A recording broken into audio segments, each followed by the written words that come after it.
Brothers and sisters, welcome to our channel. మనకి మీకు తెలిసిన విషయము, గ్రామ వార్డు సచివాలయాల ద్వారా రేషన్ కార్డుకి సంబంధించి సర్వీసెస్ ఇస్తూ ఉంటారు.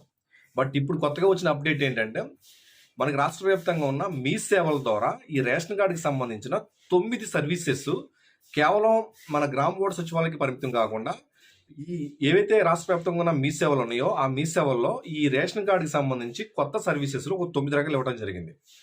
ఈ రేషన్ కార్డ్ స్ప్లిట్టింగ్ అంటే ఏంటి, అలాగే హౌస్ హోల్డ్ మ్యాపింగ్ స్ప్లిట్టింగ్ అంటే ఏంటి, వీటికి డిఫరెన్స్ నుంచి ఖచ్చితంగా చెప్తాను. ఎందుకంటే ఇది మీకు తెలియాలి, తెలిస్తేనే మీకు సంక్షేమ పథకాలు అందుతాయి. అది గుర్తుపెట్టుకోండి. దయచేసి ఇప్పుడు లైక్ చేయండి, 10 మందికి ఉపయోగపడుతుంది. కొత్తగా వస్తే సబ్స్క్రైబ్ చేసుకోండి. టాక్లో భాగంగా మనకి మీకు తెలిసిన విషయమే, గ్రామ వార్డు సచివాలయాల ద్వారా ఇప్పటి వరకు మనకి రేషన్ కార్డుకి సంబంధించి ప్రతి సర్వీసెస్ కూడా గ్రామ వార్డు సచివాలయం ద్వారా జరిగింది, మీ సేవ ద్వారా జరగలేదు. బట్ ఇప్పుడు 9 సర్వీసెస్ ఇవ్వడం జరిగింది కదా. ఏంటి ఆ 9 సర్వీసెస్ ముందు తెలుసుకుందాం. మనము first thing ration card splitting గురించి. రేషన్ కార్డు స్ప్లిట్టింగ్ అంటే ఒక రేషన్ కార్డులో ఒక రేషన్ కార్డులో ఒక 5గురు ఉన్నారు. 5గురిలో ఒక 2 ఫ్యామిలీస్ ఉన్నాయి. ఐ మీన్ 2 జంటలు ఉన్నాయి, భార్య భర్తలు. ఇద్దరు భార్య భర్తలు ఉన్నారు. అంటే తండ్రి, తల్లి, కొడుకు, కోడలు, ఇలా తమ్ముడు, అన్న ఉన్నారు. ఇలాగా 2 జంటలు ఉన్నాయి. దీన్ని మనం కొత్తగా వీళ్ళకి పెళ్ళయింది, కొడుక్కి పెళ్ళయింది, కోడలు వచ్చింది. సో వీళ్ళని స్ప్లిట్ చేయొచ్చు. లేదు కోడలు వాళ్ళ అమ్మ నాన్న, గుర్తుపెట్టుకోండి, స్ప్లిట్టింగ్ అంటే ఇంతకు ముందు ఎలా ఉండేదంటే, కోడలు తీసుకొచ్చి మన రేషన్ కార్డు అంటే భర్త యొక్క రేషన్ కార్డులు యాడ్ చేసి స్ప్లిట్ కొట్టాల్సి వచ్చేది. ఓకేనా? ఇప్పుడు అలా లేదు. ఇప్పుడు యాడ్ చేసిన అవసరం లేదు. డైరెక్ట్గా భార్య తన రేషన్ కార్డు నుంచి, భర్త తన రేషన్ కార్డు నుంచి స్ప్లిట్ అయ్యి వాళ్ళకి కొత్త రేషన్ కార్డు వచ్చేస్తుంది. ఇది అర్థమైందా? ఇంతకు ముందే మీరు భార్యని మీ యొక్క రేషన్ కార్డులు యాడ్ చేసుకుంటే ఇప్పుడు ఇద్దరు కలిపి మళ్ళీ స్ప్లిట్ అవ్వచ్చు, ఇబ్బంది ఏం లేదు.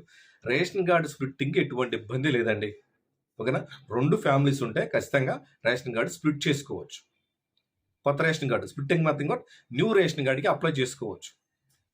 ఇది అర్థమవుతుంది అనుకుంటా. అంటే నథింగ్ బట్ స్ప్లిట్టింగ్ అనేది స్ప్లిట్టింగ్ అంటేనే న్యూ రేషన్ కార్డు అని అర్థం, అంతకు మించి ఏం కాదు. మళ్ళీ ఆల్రెడీ రేషన్ కార్డు ఉండి అంటే విడిగా ఉన్నారు, కొత్తగా అప్లై చేసుకోవాలి రేషన్ కార్డుకి, వాళ్ళు కూడా అప్లై చేసుకోవచ్చు. అంటే విడిగా ఉన్నారు, వాళ్ళ అమ్మ రేషన్ కార్డులో లేరు, విడిగా ఉన్నారు, బట్ రేషన్ కార్డు రాలేదు, ఇప్పుడు అప్లై చేసుకోవచ్చు, వాళ్ళు కూడా అప్లై చేసుకోవచ్చు. అంటే న్యూ రేషన్ కార్డుకి కావచ్చు, స్ప్లిట్టింగ్ కావచ్చు. ఈ విధంగా న్యూ రేషన్ కార్డు, కొత్త రేషన్ కార్డుకి దరఖాస్తు కావచ్చు, స్ప్లిట్టింగ్కి దరఖాస్తు కావచ్చు. అదేవిధంగా ఎడిషన్, పిల్లలు పుట్టినట్లయితే పిల్లల్ని మన రేషన్ కార్డులో కూడా యాడ్ చేసుకోవచ్చు. ఈ సేవలన్నీ కూడా మీ సేవలో ఇచ్చారు. ఈ 9 సర్వీసెస్ చెప్తున్నా. కొత్త ration card application, ration card splitting, అలాగే యాడింగ్ అంటే సభ్యులు చేర్పు అంటాం కదా, అది కూడా మీ సేవకి ఇచ్చాడు. అది తొలగింపు, చనిపోతే అంటే దాన్ని డిలీషన్ అంటాం మనం. డిలీషన్ తొలగించవచ్చు, చనిపోతే తొలగించవచ్చు. ఈ ఆప్షన్ కూడా ఉంది. అదేవిధంగా మనకి HYF, head of the family ఎవరైతే ఉన్నారో వాళ్ళు బై మిస్టేక్ ఎవరైనా ఉంటే వాళ్ళని మార్చుకోవచ్చు, హెడ్ ఆఫ్ ది ఫ్యామిలీని కూడా మార్చుకోవచ్చు. అదేవిధంగా మనకి ఇక్కడ సరెండర్ చేయొచ్చు రేషన్ కార్డుని. అదేవిధంగా రేషన్ కార్డులో అడ్రస్ మార్చుకోవచ్చు, చిరునామా మార్చుకోవచ్చు. అదేవిధంగా అడ్రస్లో మనకు కావలసిన అంటే ఐ మీన్ సరెండర్ చేసిన తర్వాత ఆధార్ సీడింగ్, అంటే చాలామంది రేషన్ కార్డుకి ఆధార్ సీడింగ్ లేకపోవడం వల్ల రేషన్ దొరకట్లేదు. సో మీరు ఆధార్ కార్డ్ని, మీ రేషన్ కార్డ్ని సీడింగ్ అంటాం కదా, అది కూడా చేసుకోవచ్చు. ఒకసారి చూద్దాం మొత్తము. ఒకసారి మరి కొత్త రేషన్ కార్డు చేయొచ్చు, స్ప్లిట్టింగ్ చేయొచ్చు, యాడింగ్ చేయొచ్చు, డిలీషన్ చేయొచ్చు, సరెండర్ చేయొచ్చు, కరెక్షన్ చేయొచ్చు, ఆధార్ సీడింగ్ చేయొచ్చు. ఇవన్నీ కూడా మనకి రేషన్ కార్డులో ఆ 9 సర్వీసెస్ ఈ యొక్క మీ సేవకి ఇచ్చారు. ఇప్పుడు క్లుప్తంగా మనము రేషన్ కార్డుకి అలాగే మనకి హౌస్ హోల్డ్ మ్యాపింగ్ స్ప్లిట్టింగ్ గురించి చూద్దాం. ఈ house hold mapping splitting, ration card splitting చెప్పే ముందు ఒక చిన్న వివరణ. డూప్లికేట్ రేషన్ కార్డు ఈ సర్వీస్ కూడా మనకి అటు గ్రామ వార్డు సచివాలయాల్లో, అదేవిధంగా మనకి ఇటు మీ సేవలో కూడా, రాష్ట్ర వ్యాప్తంగా ఉన్న మీ సేవల్లో కూడా ఈ డూప్లికేట్ రేషన్ కార్డు ఏంటంటే, ఇప్పుడు చాలా మందికి మొన్న ఒక చోట నుంచి ఇంకో చోట రేషన్ తీసుకోవడం వల్ల వాళ్ళకి అడ్రస్కి రేషన్ కార్డు రాకపోవడం వల్ల, ఇంతకుముందు గతంలో smart ration card, ATM card size smart ration cards రాష్ట్ర వ్యాప్తంగా డీలర్ షాప్ ద్వారా, గ్రామ వార్డు సచివాలయాల ద్వారా, మళ్ళీ డీలర్స్ ద్వారా పంపిణీ చేయడం జరిగింది. చాలా కొంతమంది మా రేషన్ కార్డు అందలేదు సార్ అంటా ఉన్నారు. అది ఎక్కడికో వెళ్ళింది ఏదో అడ్రస్కి.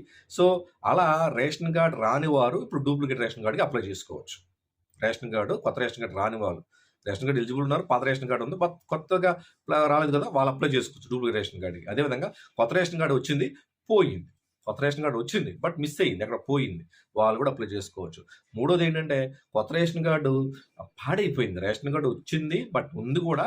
బట్ అది వాటర్‌లో పడిపోయి, కింద పడిపోయి, చాండాలం అయిపోయి పాడైపోయింది. అంటే అది నలిగిపోయి పాడైపోయింది. సో, ఇలాంటి 3 సందర్భాల్లో కూడా మీరు duplicate ration card, plastic size duplicate ration card మీరు అప్లై చేసుకోవచ్చు. ఓకే. ఇది అర్థమైందనమాట.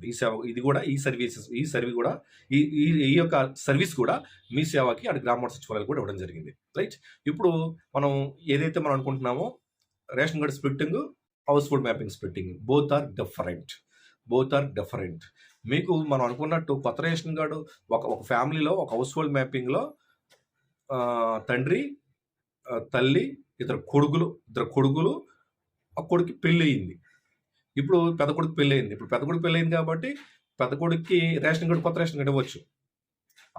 వాళ్ళ కోడలు ఎవరైతే ఉన్నారో వాళ్ళ పుట్టింటి నుంచి రేషన్ కార్డు నుంచి వచ్చేస్తారు. ఇతను రేషన్ కార్డు నుంచి వెళ్ళిపోతే వాళ్ళు కొత్త రేషన్ కార్డు ఇచ్చేస్తారు. బట్ ఇక్కడ మనం అర్థం చేసుకోవాల్సింది ఏంటంటే ఆ కోడల యొక్క హౌస్ హోల్డ్ మ్యాపింగ్లో నుంచి తీసుకువచ్చి మన యొక్క భర్త యొక్క హౌస్ హోల్డ్ మ్యాపింగ్లో మ్యాప్ చేస్తాం. ఈ హౌస్ హోల్డ్ మ్యాపింగ్లో చేంజ్ అవ్వదు. అంటే హౌస్ హోల్డ్ మ్యాపింగ్ స్ప్లిట్టింగ్ ఉండదు. భార్యని తీసుకొచ్చి తన హౌస్ హోల్డ్ మ్యాపింగ్లో యాడ్ చేసి యాడింగ్లో ఉంచుకోవచ్చు. బట్ ఇక్కడ భర్తలు కొత్తగా పెళ్ళైన భార్య భర్తలని మనం హౌస్ హోల్డ్ మ్యాపింగ్ స్ప్లిట్ చేయలేం. బట్ రేషన్ కార్డ్ స్ప్లిట్ అయ్యింది. బట్ ఇది అర్థం చేసుకోవాలి. చాలా మందికి మా కొత్త రేషన్ కార్డు వచ్చి మన యూనిఫైడ్ ఫ్యామిలీ సర్వీస్ చేస్తున్నప్పుడు చాలా మంది అంటున్నది ఏంటంటే మా అబ్బాయికి కొత్త రేషన్ కార్డు వచ్చేసింది, ఇంకా మా ఫ్యామిలీలో ఉన్నాడు ఏంటి అని అడుగుతా ఉన్నారు. మీరు అర్థం చేసుకోవాల్సింది మీ అబ్బాయికి, మీ కోడలకి, వాళ్ళకి, మీ మనవళ్ళకి సపరేట్ రేషన్ కార్డు ఇచ్చారు. బట్ హౌస్ హోల్డ్ మాత్రం గతంలో ఏదైతే వాలంటీర్స్ హౌస్ హోల్డ్ మ్యాపింగ్ చేశారో అది అలానే ఉంది. కొత్తగా మనం మీ అబ్బాయికి పెళ్లి చేశారు కాబట్టి మీ కోడలు వచ్చి మీ హౌస్ హోల్డ్ మ్యాపింగ్లో యాడ్ అవుతారు. రేషన్ కార్డు మాత్రం సపరేట్ ఉంటుంది. అది మీరు అర్థం చేసుకోవాలి. అంటే ఇక్కడ హౌస్ హోల్డ్ మ్యాపింగ్లో మనం ఎటువంటి చేంజెస్ చేయలేం ఎక్సెప్ట్ డెడ్ కేస్. ఒకవేళ భర్త చనిపోతే భర్తని తొలగించడానికి అటు గ్రామ సచివాలయంలో అటు డిస్టిల్ అసిస్టెంట్ వారి దగ్గరికి వెళ్ళి డిలీషన్ పెట్టుకోవచ్చు. అటు రేషన్ కార్డులో కావచ్చు, ఇటు హౌస్ హోల్డ్ మ్యాపింగ్లో కావచ్చు, డిలీషన్ పెట్టుకోవచ్చు. ఎవరు చనిపోయిన క్యాండిడేట్స్ వయసు రీత్యా, ఆరోగ్య రీత్యా చనిపోయిన వాళ్ళని తీసేయచ్చు. బట్ అదర్వైజ్ మనం ఇంకా తీయలేం. అంటే హౌస్ హోల్డ్ మ్యాపింగ్ మనం ఎటువంటి చేంజెస్ చేయలేము. హౌస్ హోల్డ్ మ్యాపింగ్లో తప్పులు ఉంటే కరెక్ట్ చేసుకోవచ్చు. ఒకవేళ హౌస్ హోల్డ్ మ్యాపింగ్లో మీ డేట్ ఆఫ్ బర్త్, మీ అడ్రస్, ఏమైనా పేర్లు తప్పులుంటే మీరు వెళ్ళి అప్డేట్ ఈకేవైసీ చేసినట్లయితే మీ హౌస్ హోల్డ్ మ్యాపింగ్ 24 అవర్స్లో చేంజ్ అవుతుంది.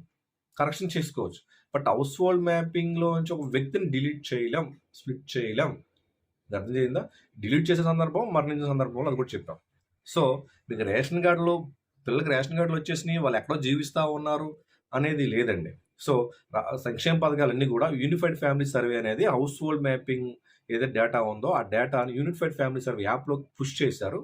అప్పుడు ఏదైతే ఉందో అది డేటా ప్రకారమే మనకు రాబోయే రోజుల్లో ఫ్యామిలీ బెనిఫిట్ కార్డు వస్తుంది. ఓకేనా? అంటే హౌస్ హోల్డ్ మ్యాపింగ్ ప్రకారమే మనకి సంక్షేమ పథకాలు వర్తిస్తాయని అర్థం చేసుకోవాలి. ఓకేనా? సో డిఫరెన్స్ తెలుసుంటుంది హౌస్ హోల్డ్ మ్యాపింగ్ స్ప్లిట్టింగ్కి, హౌస్ హోల్డ్ మ్యాపింగ్ స్ప్లిట్టింగ్కి, రేషన్ కార్డ్ స్ప్లిట్టింగ్ ఓకే, పెళ్ళైన మ్యారేజ్ గ్రౌండ్స్లో స్ప్లిట్ చేస్తాం. బట్ హౌస్ హోల్డ్ మ్యాపింగ్ని ఎటువంటి చేంజ్ చేయలేం. అంటే స్ప్లిట్ కానీ డిలీషన్ కానీ ఉండదు. డిలీషన్ అనేది డెత్ కేసులో మాత్రమే. ఓకే. డౌట్స్ కామెంట్ ఆన్సర్ చేస్తాను. అందరూ మనం జరగాలి.